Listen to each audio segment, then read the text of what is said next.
Hello GSM বন্ধুরা, welcome to our channel.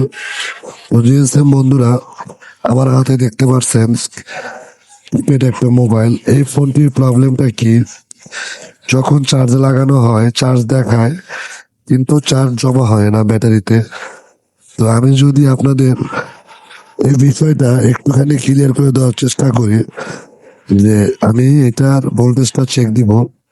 দেখুন, ভোল্টেজটা চেক দেওয়ার পর আমাদের এখানে মিটারে কিন্তু অ্যাকুরেট ভোল্টেজ দেখাচ্ছে, মানে ভোল্টেজ ঠিকঠাক। তো ভোল্টেজ ঠিক থাকার পরেও যদি আপনার ব্যাটারিতে চার্জ জমা না হয়, তাহলে কি করবেন? এই ভিডিওটির মাধ্যমে আমি স্টেপ বাই স্টেপ দেখানোর চেষ্টা করছি। দেখুন, এই ধরনের প্রবলেম গুলো বিভিন্ন কারণে আসতে পারে।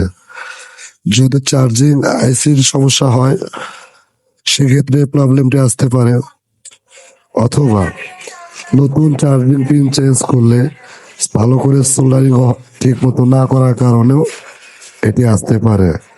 আরেকটি বিষয় হচ্ছে যে এই যে আমি যে বিষয়গুলো বললাম, এগুলো করার পরেও যদি একই প্রবলেম শো করে, তাহলে যে কাজটি করবেন সেটি হচ্ছে যে ব্যাটারির যে প্লাসে মানে পজিটিভ লাইনটা আর চার্জিং পিনের যে পজিটিভ লাইনটা, এটার মাঝখানে, দুইটার মাঝখানে একটা ডায়োড বসায় দিবেন, 4.7 ডায়োড। ঠিক আছে? তো কালো প্রান্ত যে ডায়োডের যে কালো অংশটা, সেটা দিবেন ব্যাটারি পজিটিভের সাথে, আর যেটা কালো ছাড়া সেটা দিবেন চার্জারের পজিটিভের সাথে। তো এই সিস্টেমে যদি আপনারা কাজগুলো করতে পারেন, তাহলে কিন্তু আপনাদের এই যে যে সমস্যাটি, ব্যাটারিতে চার্জ না জমার যে বিষয়টা, এটা কিন্তু আপনাদের প্রবলেমটির সমাধান হয়ে যাবে।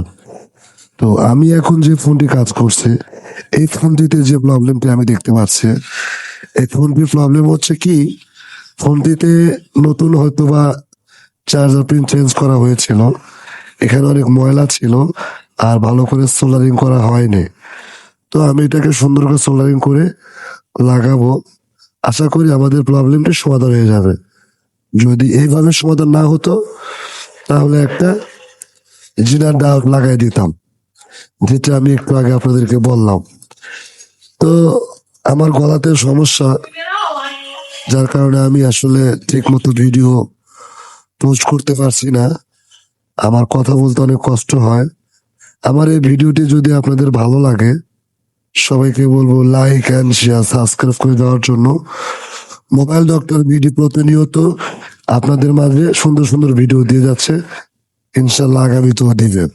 তাহলে আজকের যে ভিডিওটা, এইখান থেকে আমরা কি শিখতে পারলাম? যদি সব ঠিক থাকার পরও চার্জ না হতো, যেটা ডাউট লাগাইতাম।